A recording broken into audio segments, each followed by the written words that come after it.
안녕하세요, 일렉트로캠입니다.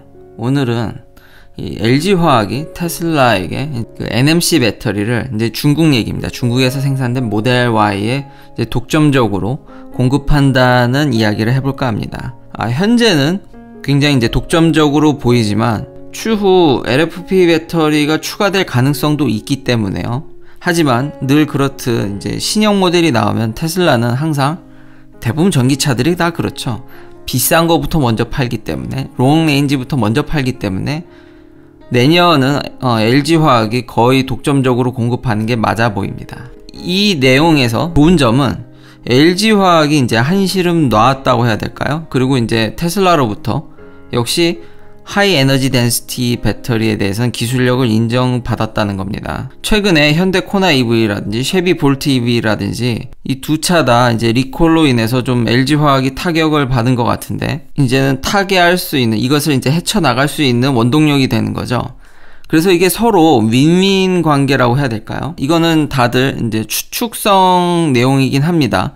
100% 맞기는, 이 근거 나온 자료들이 100% 맞다고는 얘기하기 힘든 게, 이 소스가 언노운입니다. 익명의 소스로부터 뭐 나왔다고 하는데, 대략적으로 이제 계약 얘기는 한 2.7 빌리언 달러?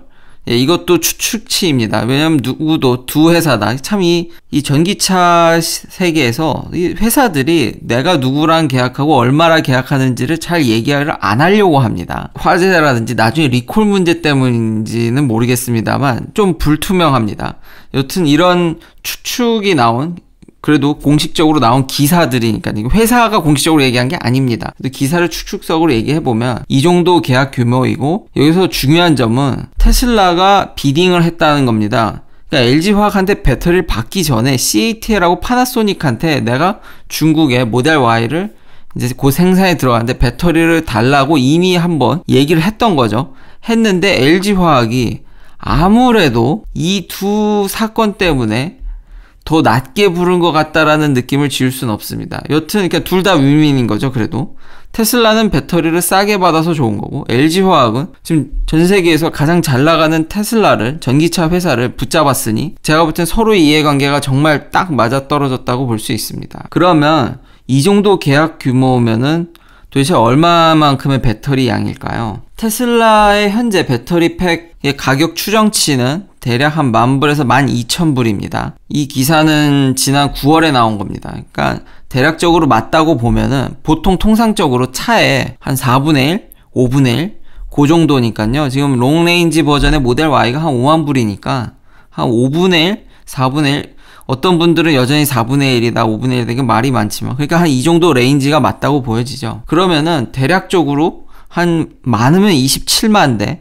뭐 적으면 한 20만 대 좀 넘는 수준이 되겠네요. 이게 딱 신기하게 지금 내년도 중국 상하이 공장에서 생산될 모델 Y의 추정치와 거의 얼추 맞습니다. 그러니까 요 정도 금액이 딱 내년 1년 정도의 배터리라는 거죠. 물론 변수는 있습니다. 차가 예상외로 지금은 잘 팔리고 있습니다. 굉장히 중국에서. 안 팔릴 수도 있는 거고, 모델 3랑 비슷하게 모델 3 처음에 롱레인지 나올 때는 LG화학 배터리를 쓰다가 부족해서 심지어 파나소닉 배터리까지 요청해서 갔었죠. 근데 지금은 숏레인지에 대해서는 CATL의 LFP 배터리를 쓰고 있습니다. 모델 Y도 스탠다드 플러스 레인지를 팔 수도 있습니다. 그렇게 되면 이제 CATL이 가세하게 되고 그런 변수들이 있지만, 현재 추정치로는 저 정도면은 대략 1년에서 1년 조금 남짓한 정도의 이제 테슬라한테 이제 LG화학이 배터리를 공급할 텐데, 이제 앞서 이제 LG화학은 이건 굉장히 호재입니다. 그렇지만 중기적으로, 그러니까 1년 뒤를 봤을 때 걱정하는 부분은 뭐냐면, 이게 혹시나 땜빵용이 아닐까라는 생각인 거죠. 왜냐하면 어제도 알려드렸듯이 테슬라는 자체 생산을 굉장히 노리고 있습니다. 그렇기 때문에 그런 부분이 좀 우려가 되긴 하지만, 지금 배터리 업계는 테슬라가 내부적으로 생산하는 것에 대해서 그렇게 위협을 느끼는 것 같진 않습니다. 왜냐하면 여전히 그 강력한 믿음이 있더라고요. 기사 내용을 보면 그래도 대량 생산을 하려면 기존의 배터리 업체의 도움이 필요할 거다. 어느 정도는 배터리 업체들의 손을 빌려야지 갈 수 있을 거라는 강력한 믿음이 깔려 있긴 합니다. 그런데 요즘 간과해야 되지 말아야 될 사실이, 일론 머스크 타임이라든지 옛날에는 테슬라가 좀 해놓고 좀 그게 뒤늦게 된다든지 약간 뻥이 섞였는데 요즘은 말하는 족족 다 하고 심지어는 자기가 말한 걸 앞당겨서 하죠. 지금 이 4680 배터리, 이 키움 배터리는 어떨까요? 배터리 데이 때 이제 발표한 건데 처음 이 배터리 나왔을 때 엄청 사람들이 비웃었습니다. 이게 무슨 혁신이냐, 이거 만들 수나 있겠냐, 심지어 이게 되겠냐. 근데 지금 그렇게 약간 비관적으로 봐놓고서는 현재 파나소닉은 이거 만들겠다고 이미 얘기하고 있죠. 결국 지금 모양새가 테슬라가 디자인하고 설계하고 밑에 회사들이 그걸 이제 만들어주는 일종의 애플과 그 애플의 하청업체와의 관계가 비슷하게 지금 가고 있는데 처음에 이게 안 되네 되네 그러지만 이제 아무도 이 배터리가 안 나올 불가능하거나 나오지 않을 거라고 생각하는 사람 한 사람도 없습니다. 불과 몇 달 만에. 왜냐면 이미 파나소닉이 만들겠다고 했고 지금 저렇게 LG화학이 테슬라와 계약하는 거 봐서는 이 얘기도 거의 사실이죠. 지금 LG화학이 전부터 계속 증설을 하고 이 캐패시티를 증설하고 그러니까 생산량을 증설하고 거기다 실린더리컬을 만든다는 얘기들이 많고 여기에 뭐 에너지 용량이라든지 덴시티는 아니죠. 덴시티는 그 케미스트리에 대한 겁니다. 이렇게 원통형으로 통을 키우게 되면 양이 느는 거죠. 그런데 그런 이야기들이 LG화학에서 계속 흘러나오게 되고 결국 LG화학도 이걸 만들 거라는 추측을 충분히 해볼 수 있습니다. 결국은 테슬라가 짜놓은 판에 이제 다 들어오게 되는 거죠. CATL도 LFP로 이걸 만들 확률이 굉장히 높습니다.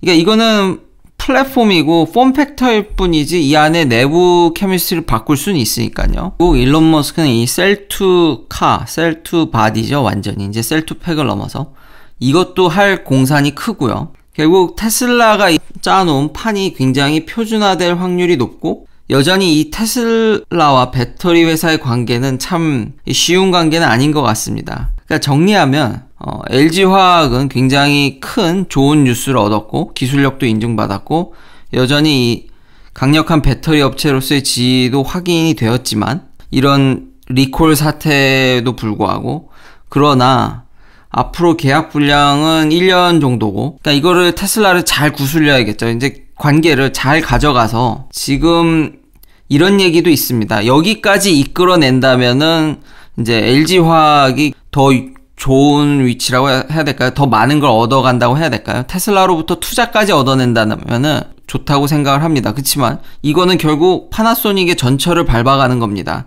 결국 제2의 파나소닉이 되는 거죠. 근데 뭐 나쁘지 않을 수도 있습니다. 테슬라가 굉장히 잘 나가고 거기에 강력한 배터리를 공급하는 업체로서 살아남는다면 좋긴 하겠지만 테슬라는 늘 그렇듯 이 지금 전 세계 1, 2, 3위의 배터리 업체들을 다 자기 발 아래 두고 있는 거 아닙니까 결국?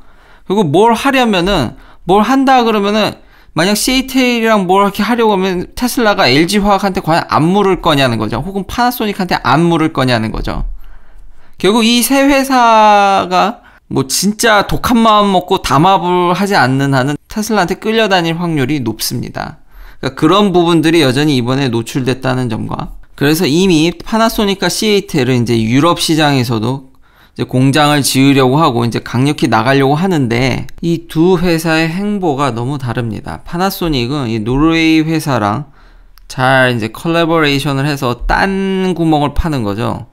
따르니 협업을 해서 이제 테슬라가 아닌 지금 파나소닉은 만든 배터리의 거의 전량을 다 테슬라가 가져갑니다.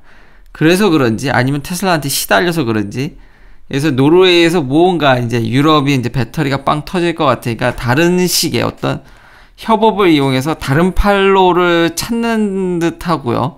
CATL은 비록 이 테슬라라든지 뭐 일부 제가 소개시켜 드렸듯이 이제 일부 내연기관들이 자체 배터리를 어쨌든 생산한다는 얘기들이 있으니까요. 그런 자동차 회사들이 자기 배터리 셀을 만들지라도 거기다가 더 싸게 공급을 해서 이 테슬라의 심지어 그래서 공장도 이 기가 베를린 근처에 질 예정입니다. 한 200마일 떨어진. 거기에 LFP를 싸게 공급해서 같이 이제 테슬라가 25,000불짜리 싼 차를 이제 만들어내면 빵 터지면서 혼자 다 공급이 다 안 될 거니까 CATL 이제 도와서 같이 이제 거기다가 이제 숟가락을 얹으려고 하는 참 이게 행보가 너무 다른데요. 아무쪼록 아직은 그래도 내연기관 대비 전기차 시장이 그렇게 크지 않으니까 잘 이제 커졌으면 좋겠고 현재로서는 코나 EV나 쉐비 볼트에 들어간 파우치보다 이 포맷이 원통형이 낫게 보여집니다. 테슬라가 쓰는 폼팩터가요. 긴 영상 시청해주셔서 감사합니다. 내일도 테슬라 관련 이야기로 찾아뵙겠습니다.